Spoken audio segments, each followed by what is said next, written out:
Assalamualaikum warahmatullahi wabarakatuh. Iki ngaji santai-santai apa? Muhasabah. Muhasabah itu kalau Kiai Jawa maknani itu ngoreksi diri sendiri. Jadi menghitung diri sendiri.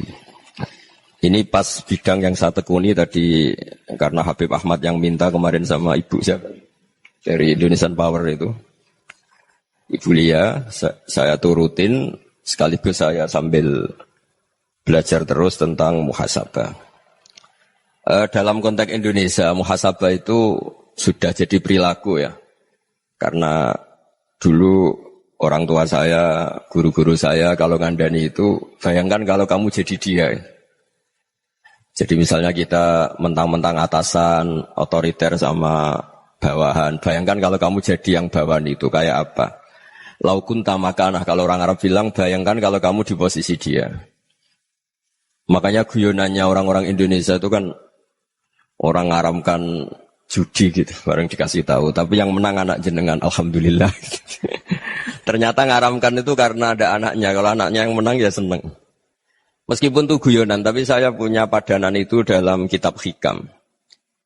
Nabi Ibrahim itu Khalilur Rahman, tentu bencinya minta ampun sama yang namanya maksiat.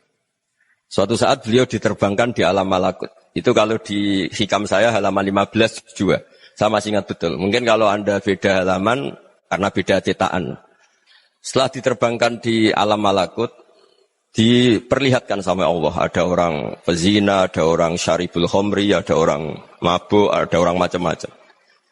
Allah tanya sama Nabi Ibrahim, bagaimana pendapat kamu Ibrahim tentang mereka yang maksiat? Kata Nabi Ibrahim, ya Allah, habisi saja mereka. Mereka hidup di bumi engkau, makan rezeki engkau, kemudian mereka tidak taat sama engkau. Singkat cerita, di fase itu, saya ulang lagi di fase itu, Allah nurutin. Sampai sekian peristiwa, mungkin 3 atau 4. Sudah, setelah sekian tahun, Nabi Ibrahim lupa peristiwa itu, kemudian beliau diminta menyembelih anaknya. Ini versi kitab Hikam. Memang versinya banyak tentang kenapa Nabi Ibrahim disuruh menyembelih anaknya.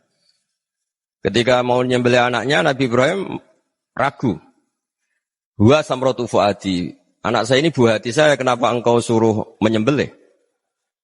Terus kata Allah, apa kamu tidak ingat ketika kamu saya angkat di alam malakut, kemudian kamu usul bunuh-bunuh, saya tidak mempertimbangkan usul Anda, tapi kenapa sekarang saya merintahkan kamu mikir? Gitu. Terus, ya karena ini anak saya ya Allah. Terus kata Allah, rumang samu wong sumpukon mata ini gak gawean kau sing gawe kowe enak wae usul mata ini. Sebenarnya saya yang bikin kemudian Anda enak aja usul membunuh. Semenjak itu Nabi Ibrahim itu di eranya itu asfaqun nas, orang paling sayang sama manusia. Karena kadang kita keras itu ya kebetulan tuh udah anak kita, udah keluarga kita. Cara orang Jawa itu kan gitu ya, kalau ada perempuan terus macak yang macam-macam pakai sepeda motor cowok, terus wah itu luput suwuk, semoga-moga gini. Tapi setelah dikasih tahu, niku ponakane jenengan, semoga-moga selamat. Jadi jangan-jangan kemarin Pak Ahlil Ma'asi itu kebetulan tuh tidak keluarga kita. Kalau keluarga kita yang pernah salah pada kita, semangat kita mintakan maaf. Jangan-jangan kita didikte hukum sosial gitu. Jadi orang yang salah, kebetulan tuh orang yang menservis kita. Atau keluarga kita, atau orang dekat kita. Jangan-jangan semangat kita mintakan ampun. Tapi kalau sama orang lain, kebetulan musuh kita semangatnya minta itu kena azab. Nah ini yang nggak boleh dalam Islam. Islam mengajarkan, niru Rasulullah SAW, Nabi itu rahmatal lil alamin. Bahkan kemarin saya ngaji virtual sama beberapa habaib. Ada Habib Ali Al-Jufri dari Mesir. Ada Habib Alwi dari Kuitang, ada Habib Nabil Al-Musawa. Dari sekian habaib itu saya masih ingat diantaranya yang didawuhkan rahmatan lil alamin itu ketika Nabi adzahu qaumuh, disakiti oleh kaumnya, dan itu mereka masih kafir semua. Itu mereka dapat doanya Nabi, Allahumma hdi qaumi fa innahum la ya'lamun. Kayak apa baiknya Nabi, orang yang menyakiti, yang melukai, tapi Nabi masih berdoa, Allahumma hdi qaumi fa innahum la ya'lamun. Sayyidina Umar dapat doanya Nabi itu ya khina kana kafiran, ketika masih kafir didoakan. Allahumma aizzal Islam bi Umar. Itu ketika masih kafir. Itu pelajaran bagi kita bahwa yang sedang tidak cocok pun itu berdapat doa kita. Ya doa supaya kondisi kita baik, hari tambah baik. Karena agama ini Saya berkali-kali bilang limangka nayarjuwa hawal yawmal akhir. Agama ini diperuntukkan bagi yang selalu punya harapan pada Allah Subhanahu wa taala. Saya cerita muhasabah ini tentang hubungan kita dengan Allah. Di Indonesia itu banyak orang fasik, banyak orang nakal. Ya di mana-mana orang nakal itu ya mayoritas wa aksaruhum fasikun. Tapi berkahnya harapan. Mungkin saya kira nakal sok benda, mungkin saya kira sholat sok ben sholat, mungkin sekarang belum sakhok, belum dermawan, suatu saat dermawan. Barokahnya itu kefasikan ini dianggap sementara, sedang fasik, sedang tidak benar. Karena kiai-kiai kita, para guru-guru kita, para habaib utamanya itu mesti bilang semoga husnul khotimah. Nah barokahnya doa itu, semoga husnul khotimah itu menjadikan satu pola sosial. Yang sedang fasik ini masih diharapkan jadi lebih baik, jadi lebih. Sehingga kita tidak ngambil sikap ekstrim, yang ingin menghabisi atau ingin mengadili, tidak. Karena selalu kita punya harapan. Dan agama ini limangka nerjuwo hawal yakhir. Bayangkan itu kalau yang nakal itu anak kamu. Pasti kamu nggak ingin kan langsung dapat azab, dapat apa. Padahal kita semua jadi tokoh ini abul kulli, bapak dari semuanya. Sehingga ketika Rasulullah SAW jalan-jalan kemudian melihat perempuan sedang menyalakan api. Kalau apinya mati ditiup, anaknya dijauhkan. Nanti kalau sudah jauh dari api, anaknya digendong lagi. Terus kata Rasulullah, matur ke semua sahabat, Aro'aitum anna hadih tarihatan waladaha alan nar. Apa kamu berpendapat bahwa perempuan ini akan melemparkan anaknya ke neraka? Tidak ya Rasulullah. Tidak akan seorang ibu melemparkan anaknya ke api. Terus kata Rasulullah, Allahu arhamu min hadih biwaladiha. Allah lebih rahman, lebih rahim dibanding orang tua ini kepada anaknya. Ini yang harus kita kenalkan terus, kita kampanyakan terus. Supaya orang hubungannya dengan Allah itu nyaman, asik. Sehingga dengan demikian selalu ada harapan bahwa yang sedang nakal ini suatu saat tobat. Kita tidak boleh menghukumi pasti begini, pasti gini. Itu tidak wilayah kita. Itu juga yang dicontohkan Rasulullah SAW. Secara lahir Nabi itu enggak berkenan sama Wahsy. Karena Wahsy itu salahnya salah fatal. Karena membunuh ahabban nasi ila Rasulillah. Yaitu membunuh Sayyid Hamzah. Jadi ketika Wahsy tobat, Nabi itu nerima tobatnya. Dan ketika beliau dengan basariyahnya enggak siap ketemu Wahsy. Karena harus ingat Sayyid Hamzah. Basariyahnya diturutin. Oke kamu iman saya turutin. Tapi jangan sering ketemu saya. Karena kalau ketemu kamu saya masih ingat sama paman saya Sayyid Hamzah. Kita bisa ngelola seperti itu. Kita tidak cocok sama orang. Bagaimanapun mereka umat Rasulullah SAW, kita tetap mencintai mereka. Misalnya kalau beda agama, mereka sama-sama orang Indonesia, kita mencintai mereka atas nama warga Indonesia. Tapi kalau misalnya potongannya ora cocok, beda kultur, bawaannya itu mangkelno cara Jawa, ya bisa diilmoni, jangan ketemu. Wong sudah tidak cocok, ingin ketemu nyari solusi. Roh ini tok seneng itu kan ya repot itu. Ya sudah kalau nggak pati cocok ya jangan sering ketemu. Dan itu kita bisa memanage seperti itu tuh bisa. Saya berkali-kali cerita tentang Imam Syafi'i. Kalau dikasih tahu ya Imam Abu Abdillah, panggilannya Imam Syafi'i, tetangga Anda ini ternyata banyak yang nggak senang Anda. Jawabnya beliau senang. Ya bagus kalau nggak senang saya, ndak utang saya katanya. Jadi gara-gara sampean seneng aku ngatur aku ini kan. Nah, mungkin sampean ra seneng kan ya enak. Jadi hidup itu dianggap happy. Kalau seneng ya teman silaturahim, kalau nggak seneng ya nggak bakal utang gitu. Baru kayak seneng itu nggak ganggu. Gitu. Jadi dulu itu orang bisa ngelola seneng tidak seneng itu bisa. Karena ada kearifan hubungan dengan Allah Subhanahu wa taala. Hidupnya selesai karena masyghul bi dzikrillah, mereka sibuk dengan Allah. Makanya kata ulama-ulama tasawuf, kamu jangan melihat manusia perilakunya, tapi kamu juga harus ingat yang gerakkan semua itu Allah Subhanahu wa taala. Dengan demikian kita farah, kita senang. Makanya Nabi kalau ngutus Anas bin Malik kemudian enggak kesampaian yang diinginkan karena Anas main. Ketika garwa-garwani Nabi agak tersinggung, Nabi andaikan Allah menghendaki yang saya inginkan kesampaian, pasti itu kesampaian.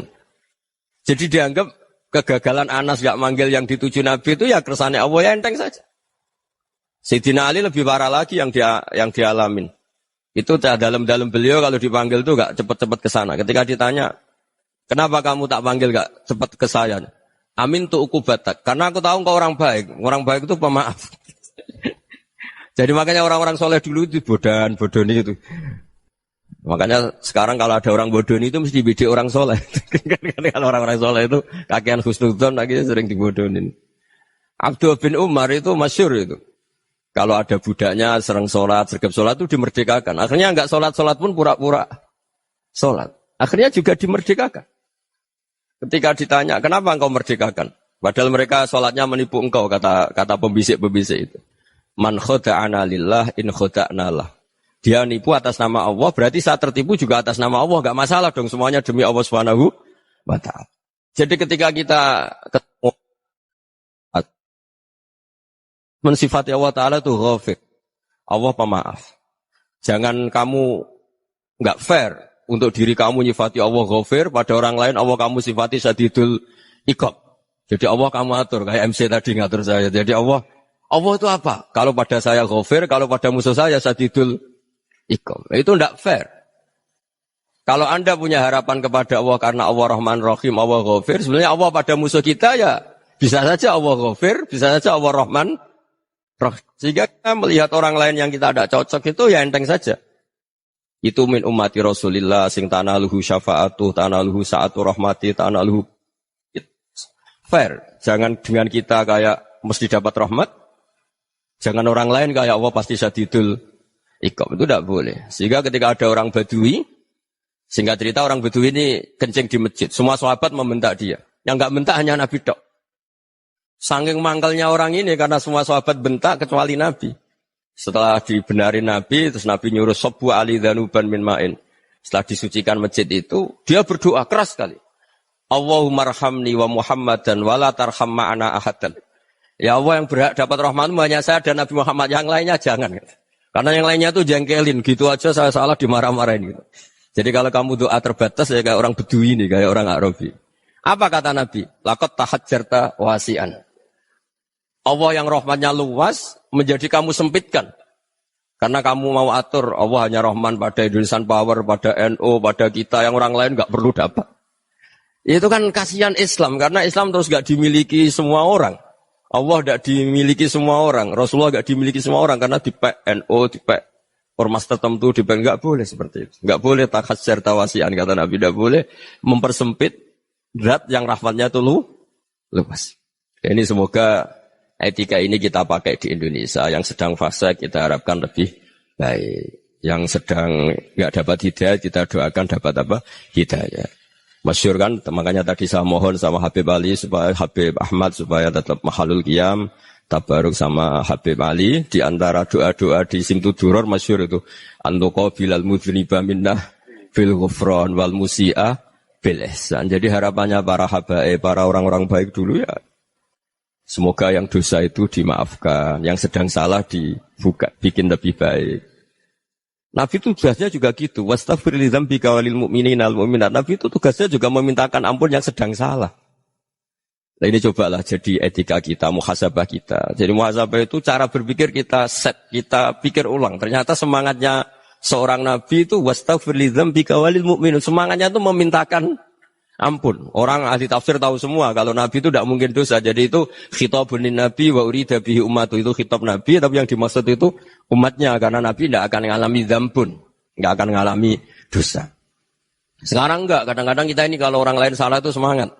Kalau di perusahaan ada teman salah, apalagi pimpinan salah itu seneng. Barokahnya salah bisa ganti kan gitu. Ya, jadi kalau mungkin di dunia tokoh juga gitu, barokahnya ada tokoh salah, kita yang jadi populer sendiri, tidak boleh seperti itu. Kita harus salimus sodri di jami'il muslimin. Jadi ini harus dilatih. Saya tadi matur sama Habib Ahmad, latihan kita jadi hidup. Nabi itu kalau resep jadi wali itu kata Nabi gampang. Kata Nabi, kalau kamu ingin disenangin Allah, ya sudah. Kalau kamu asbahta, wa amseta, gini-gini, perasaan kamu, kata Nabi, jangan punya perasaan ghil sama orang muslimin. Itu sudah wadhalika min sunnati. Makanya Nabi ngendikan la yablughni ahadun an ahadin syai'an. Ada yang baca la yuballighni ahadun an ahadin syai'an. Seseorang jangan melaporkan ke saya tentang salahnya yang lain. Fa inni akhruju ilaikum wa ana salimus sadri. Karena saya ingin ketemu sampean semua dalam keadaan salimus sadri, tidak punya perasaan apa-apa. Karena kalau nurutin pembisik, nurutin informasi itu ya repot. Karena orang pasti sepihak. Ada kiai yang top, datang ke kampung-kampung yang desa-desa. Kata yang seneng itu punya akhlak. Wah itu bagus orang besar datang ke kampung-kampung. Kata yang nggak seneng, Oh itu jobnya kayak kecil kok diambil, itu kan ya kasihan itu kan sudut pandang. Makanya saya sering bilang, akal kita ini cukup untuk mentasdik Rasulullah Shallallahu Alaihi Wasallam. Meskipun perasaan kita kadang orang Jawa itu beda. Saya berkali-kali bilang sama peneliti dari Jogja, kenapa sih Gus para nabi itu kok poligami istrinya banyak? Nabi Dawud katanya itu berapa? Nabi Sulaiman malah jumlahnya agak terbatas ini. Nabi Muhammad itu paling sedikit. Saya tanya gini, perempuan itu orang lemah, jadi kalau nolong orang satu gimana baik? Kalau nolong orang dua ya lebih baik, ya sudah kira-kira seperti itu. Paling tidak akal kita masih tahu, kalau orang baik, itu kan mesti baik. Nolong orang satu baik, nolong orang dua ya lebih baik, nolong orang tiga lebih baik. Tapi kalau kamu orang nggak baik, satu saja kamu terlantarin, kamu miskinkan, kamu... Ya tinggal diukur kan, kalau orang baik, nambah baik. Tapi kalau orang buruk, tambah buruk. Nah itu akal. Akal kita bisa menganalisis kenapa sih nikah itu ada yang poligami, ada yang enggak. Sudah ukur saja diri kamu. Misalnya kayak saya elek keriting, rabi terus. Memperbanyak wong elek. Orang perilaku netok, raine dadi elek kabeh. Gitu. Tapi nak kowe iku ganteng, alim, ganteng, sugih. Anake ganteng-ganteng, berhubung kowe saleh ahli swarga kabeh. Mertua yo bangga karena karir kamu meyakinkan. Ini mertua kamu aja gak bangga mau nambah. Ipar gak bangga, mertua gak bangga, desa kamu yang kamu wayai juga gak beda dengan Nabi ketika nikah Juwairiyah itu gak ada pernikahan sebarokah Nabi dengan Juwairiyah itu Azharu Rasulillah. Di situ habis perang banyak tawanan gara-gara jadi besanya Nabi langsung dibebaskan semua karena Azharu Rasulillah. Sekarang besanya Kanjeng Nabi. Dulu Abu Sufyan mangkalnya bukan main sama Nabi. Gara-gara putrinya dinikah terus langsung jadi. Kalau kamu kan enggak, nikah satu, nikah lagi. Satu kampung musuh kamu. Karena istri pertama ya cemburu, yang kedua agak bangga. Wah itu selesai itu.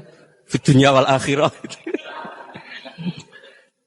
Maksud saya, nganalisis Islam itu harus pakai akal. Dan akal yang dipakai, ini saya bawa ke kitab Ihya, adalah pikiran-pikiran para ulama. Makanya ketika Imam Ghazali ketika ditanya, fakaifa bi muslimin fasikin asawaha fi jami'i amri. Kalau kalian ketemu orang fasik, orang Islam tapi fasik, perilakunya enggak ada yang benar. Kata Imam Ghazali jawabnya lucu, aneh. Ma min muslimin illa wa islamuhu ta'ah. Enggak ada orang Islam kecuali dia mau Islam, membenarkan Allah dan Rasul itu sudah taatnya dia. Kok kamu enggak bisa melihat taatnya dia? Dia pikirannya kan ini pemabuk, ini tukang apa. Tapi kata Imam Ghazali, sebenarnya kamu masih bisa berpikir positif. Ma min muslimin illa wa islamuhu ta'ah. Tidak ada seseorang Islam ketika dia milih Islam itu pasti ada taatnya, yaitu tasdik pada Allah dan tasdik kepada Rasulullah Shallallahu Alaihi Wasallam. Jadi dengan pola seperti itu, maka di antara guru-guru kita yang modern ya di era Mbah Maimun, di sini ada Habib Ahmad. Habib Salim syair yang sering dibaca beliau adalah ada orang munajat sama Allah, ini cerita munajat. Itu orang itu ngendikan gini, ana mutnibun, ana mukhtiun, ana asi. Huwa rahimun, huwa ghafirun, huwa afi. Ya Allah, saya mukhti, saya orang yang salah. Ana mutnib, saya orang yang dosa. Ana asin, saya sering maksiat. Tapi engkau ya Allah, engkau ghafir, pemaaf. Engkau rahim, maha pengasih. Engkau afin, yang mudah memaafkan. Terus kata orang ini, ya agak kurang ajar, tapi saking senengnya sama Allah. Qobal tuhunna salasatan bisalasat. Ya gini saja ya Allah. Sifat engkau diadu dengan sifat saya. Engkau Tuhan, Gusti, enggak boleh kalah katanya. Terus wasatah liban ausofu ausofi. Dan engkau pasti pemenangnya gitu. Jadi ada orang rayu Allah dengan cara seperti itu ya ada ya. Saya ini manusia, salah saya banyak. Engkau ampunannya banyak. Engkau Tuhan, Gusti, enggak boleh ampunan Anda, ampunan engkau kalah dengan salah saya. Enggak boleh Tuhan kok kalah. Nah, jadi untuk supaya orang punya harapan gitu. Banyak juga wali-wali yang jadab ketika datang ke makam Rasulullah SAW. Itu kalau dongo ya agak kacau sebetulnya, cara syariat agak kacau. Ya Allah, engkau punya dua pilihan. Jika engkau menjadikan saya soleh, surah habibu, yang senang kekasihmu, yaitu Rasulullah SAW. Tapi jika engkau menjadikan saya fasik, surah adubu, yang senang itu setan. Monggo jenengan mau menyenangkan kekasih jenengan, mau menyenangkan musuh jenengan, monggo. Jenengan bebas kok memilih. Nah, mestinya Allah ya senang menyenangkan kekasihnya. Jadi ya, intinya Allah dipaksa untuk menjadikan dia orang soleh gitu. Jadi kayak kemarin itu Pak Gus siapa? Yang kesini itu. Kuliah kesini itu sama Habib Ahmad. Saya pertama enggak mau, lama-lama Habib Ahmad. Ini gimana Gus? Orang taunya saya dekat jenengan, kalau gak kasil saya waduh. Ini kayak doanya wali yang tadi. Gak punya pilihan. Gak ada pilihan. Ini. Jadi saya mohon muhasabah itu dimulai cara berpikir. Makanya di sini sebetulnya teks ini supaya dapat barokahnya Ihya. Ini kitab yang disenangi para habaib, para ulama. Sebetulnya teks di muhasabah itu redaksinya gini ya, yang lengkap loh. Hasibu anfusakum qabla an tuhasabu wazinuha qabla an tuzanu wa tahayya'u lil ardil akbar. Jadi ada kata wazinu, jadi ukur. Perilaku Anda ini diukur, ditakar. Misalnya kita sebagai suami kan ya punya hal-hal yang kita tidak ideal. Corong Jawa mesti pesek. Cara rezeki ya pas-pasan. Dan kita juga kalau makanya agak boleh tanya istri begini, apa saat cinta pertama Anda? Pasti Anda kecewa. Orang jadi istri hanya korban terakhir itu. Sudah. Karena orang kalau ngelamar kemana-mana gak jadi, yang jadi istri itu pasti korban terakhir itu. Jarang istri pilihan pertama, jarang. Ayo semua yang nikah. Rata-rata itu pilihan Anda pertama Pak, dari sekian ditolak di mana-mana terus. Ya perempuan terakhir. Kamu juga korban terakhir. Gitu. Itu wali-wali dulu kalau ngandani kita itu sederhana. Antal ini masyhur diceritakan Habib Zain bin Semit dalam kitab Al-Manhajus Sawi. Antalam tajid min nafsika kullama turid. Fa kaifa turidu min ghairika kullama turid. Kamu yang ingin ideal saja, kamu tidak menemukan pada diri kamu untuk menjadi ideal. Kamu kan ingin ganteng, ingin punya uang banyak, ingin perilaku Anda sempurna. Anda saja yang punya keinginan tidak bisa mewujudkan keinginan Anda sendiri. Fa kaifa turidu min ghairika ma turid. Jadi antalam tajid min nafsika kullama turid. Fa kaifa turidu min ghairika kullama turid. Kamu yang punya keinginan saja. Misalnya saya ingin punya uang banyak, perilaku saya selalu benar, gak pernah salah. Loh, saya yang ingin saja dengan diri saya, gak bisa untuk benar terus. Kok kamu berharap orang lain selalu benar? Jadi antalam tajid ya sama. Kalau kamu menuntut istri kamu itu ramah, neriman, apa kamu neriman sama wajah istri Anda gitu? Engkau ya pola neng dindi jajaki sana jajaki sini, kamu sendiri tidak tahu apa. Jadi itu nasihat yang luar biasa. Antalam tajid min nafsika kullama turid, fa kaifa turidu min ghairika kullama turid. Kamu mau menghormati semua orang? Tidak mau kan? Kemudian Anda berharap semua orang menghormati kamu.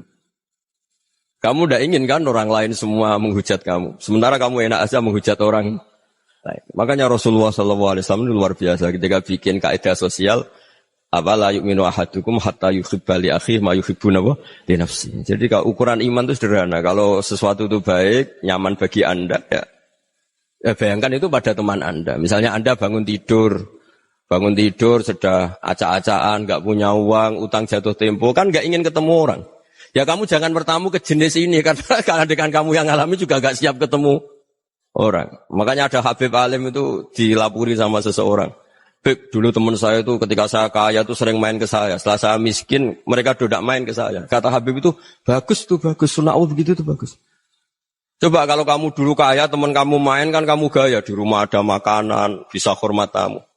Setelah kamu miskin jadi buruh manol di pasar atau buruh bikin boto, teman kamu datang, malu enggak kamu? Mendingan enggak datang gitu. Akhirnya baru, oh ya alhamdulillah kalau gitu. Loh iya kan dulu teman kita datang, kita ada Alphard, istri cantik, rumah bagus lah, kita miskin, buruhnya orang pas dibentak-bentak, teman kamu udah datang. Milih datang kamu enggak kalau setelah kamu jatuh? Enggak kan? Jadi barokahnya ilmu itu terus. Ya, tapi kadang-kadang orang tuh, wah setelah saya miskin teman-teman enggak kasih ke sini. Ya kalau kamu sudah jatuh, teman-teman kamu situ jadi tontonan. Ya mulai sekarang cara berpikir itu dirubah. Dulu yang namanya kiai itu kalau diundang orang itu ya agak-agak senang. Semenjak saya itu agak rubah.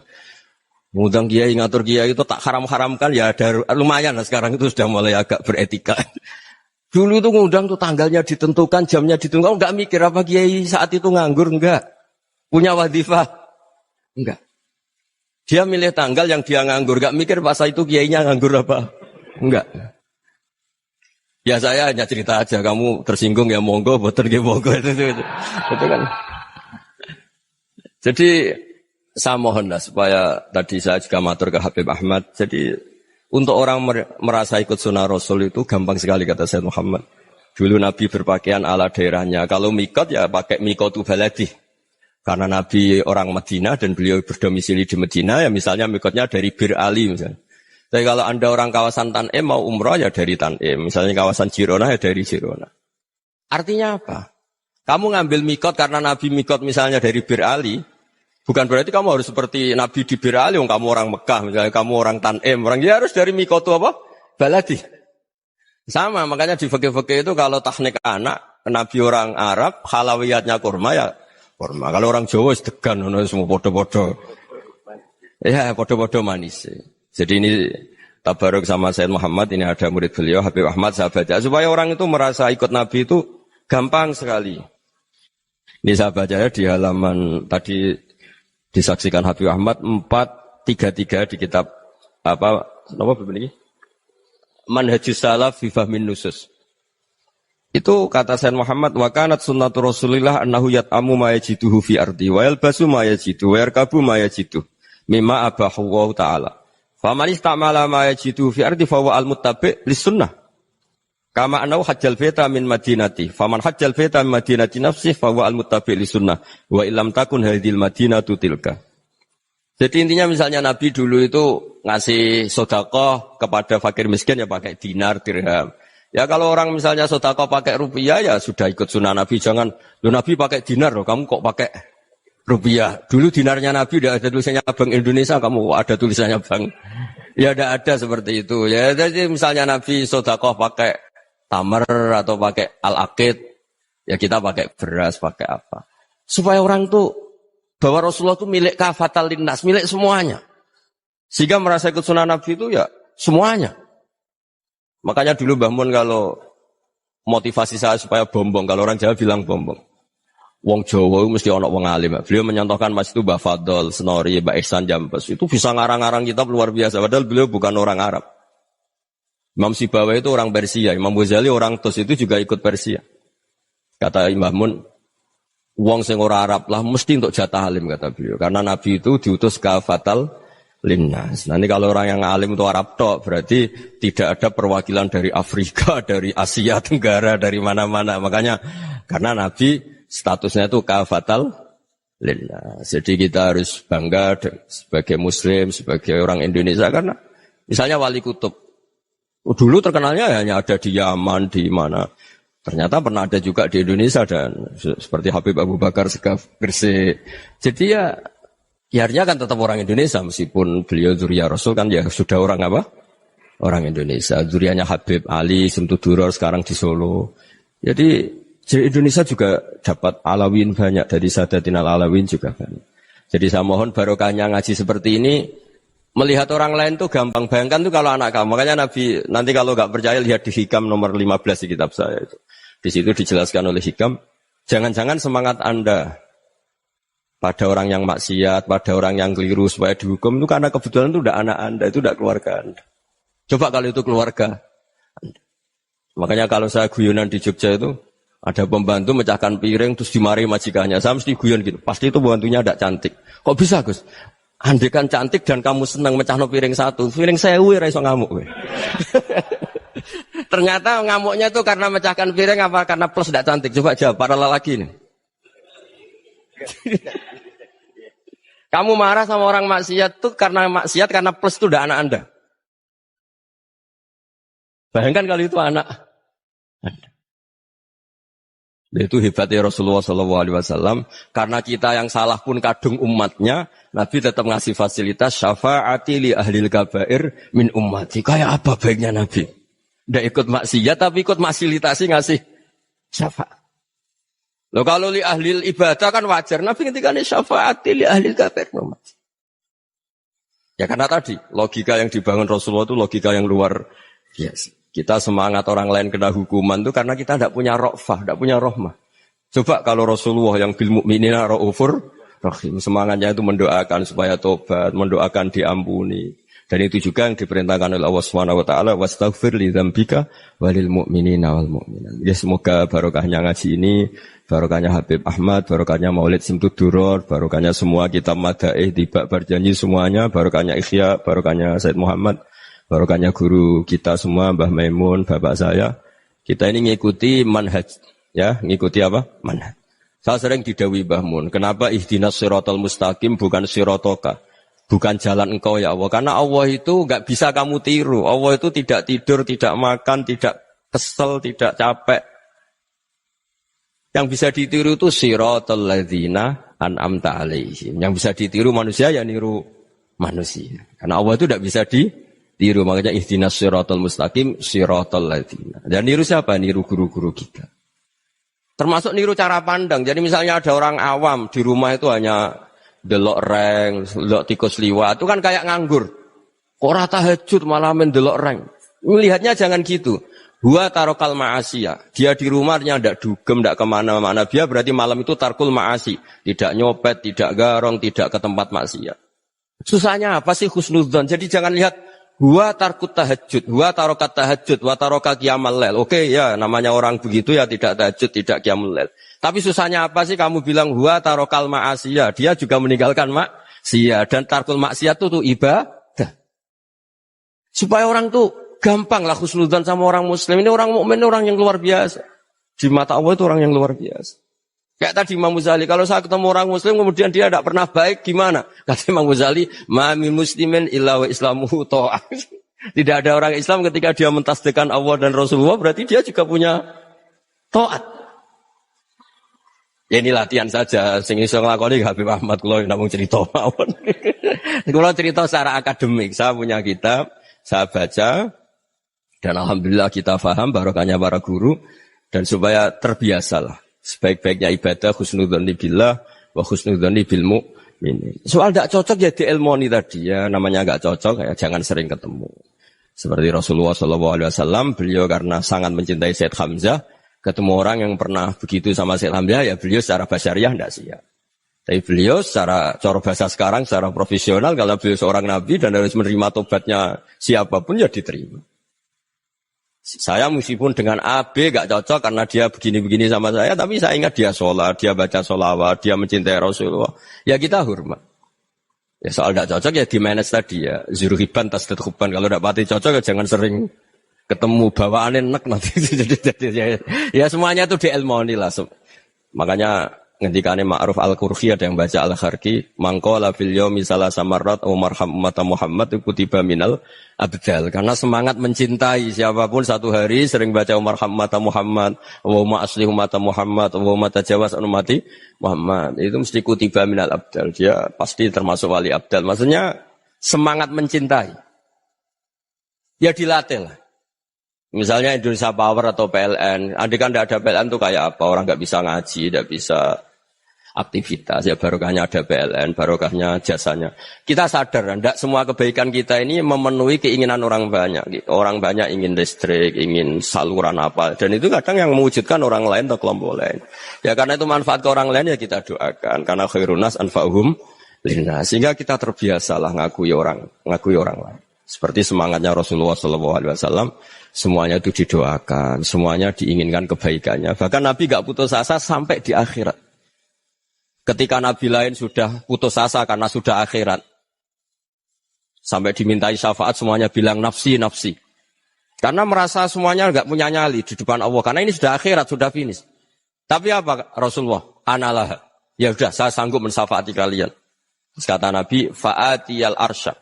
Saya mendatangi aras fa akhirru lahu sajidan, saya sujud wa ahmaduhu bima hamida 'allamani ya rabbi. Kemudian saya tetap muji Allah dengan pujian yang terus-menerus.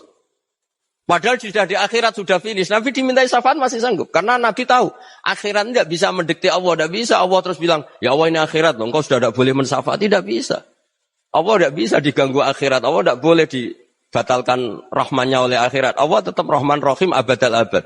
Dan Nabi tahu itu. Makanya kata para ulama, fa Muhammadun ahmadu min ghairihi. Jadi Nabi Muhammad namanya dua, yang terkenal. Sebenarnya banyak yang terkenal dua, Muhammad sama Ahmad. Ketika Nabi punya nyali memuji Allah di akhirat atau sudah di akhirat, Itu fa Muhammadun ahmadu min ghairi. Ketika Nabi lain sudah tidak punya nyali muji Allah karena sudah akhirat, Nabi Muhammad tetap berani muji Allah di saat seperti itu. Makanya ahmadu di situ kata ulama itu af'al tafdil. Fa Muhammadun ahmadu min ghairi. Kanjeng Nabi lebih memuji Allah di saat yang Nabi lain sudah tidak punya nyali untuk muji Allah di saat itu. Makanya kata Nabi fa akhiru lahu sajidan wa ahmaduhu bi mahamida 'allamaniha rabbi. Akhirnya setelah lama gitu terus Allah ngendikan ya Muhammad irfa' ra'sak wasal tu'tah wasfa' tusaffa. Sudah Muhammad angkat kepala kamu minta apa saya turutin dan kalau kamu ingin mensyafaati umatmu saya beri hak napa? Syafaat. Nah, semoga semangat itu juga menjadikan kita munajat bahwa rahmat Allah tidak terbatas, harapan juga tidak terbatas. Mungkin yang sedang nakal ya kita katakan sedang, jangan terus kamu pastikan wah ini mesti suul khotimah, mesti tidak orang baik. Tidak, agama ini liman kana yarjuwa wal yaumal akhir, selalu bagi yang punya harapan. Ya, mugi-mugi dapat barokah semua. Mantu dengan kata wassalamualaikum warahmatullahi wabarakatuh.